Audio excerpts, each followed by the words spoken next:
Kulitan to the max online ang hatid sa fans ng barkada ni Sinag Maine Mendoza sa Destined to be Yours na sina Sheena Halili, Juancho Trevino at RJ Padilla.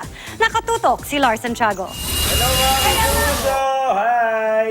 Kung nag-enjoy ang netizens sa ginawang Facebook Live ng Team Pelangin ng Destined to be Yours na sina Sheena Halili, Juancho Trevino at RJ Padilla, ganito rin ang naramdaman ng mga artista. Kasi nakakapag-interact kami with the fans. Sasagot namin ng live yung mga gusto nilang malaman for us. Ngayon lang kami sumagot ng isang question sabay-sabay. Refreshing kasi nakakabawi kami sa mga suporta nila sa amin.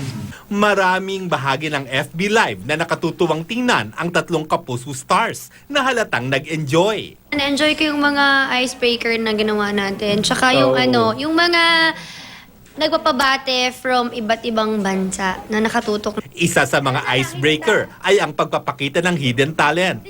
Si Sheena, ipinakita kung paanong napapaikot niya ang buto niya sa braso na walang kahirap-hirap. Ipatong niyo ang kamay niyo sa table, tapos iikot niyo lang yung inyong kamay.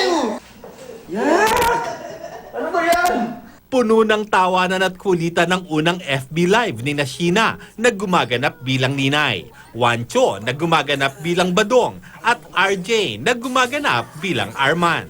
Sana ang next live namin, mas maganda kung kompleto kasama namin si Maine, diba? Saka yung ibang syempre mga si Alden. Iba yung kulit pag nandyan sila. Hindi raw dapat palampasin ang mga darating na episode ng Destined to be Yours. Ang dapat nyong abangan kay Badong yung kung paano niya haharapin kung sakaling may malaman siya na may pakay si Benji na iba or maging sila man ni Sinag. Yung friendship ni Sinag at ni Ninay. Basta merong mangyayari sa friendship nila na dapat ninyong abangan. Abangan niyo po mga squad goals namin. Squad goals. Barkada. Iba kasi yung banding namin talagang. Lars Santiago, updated sa Showbiz Happening.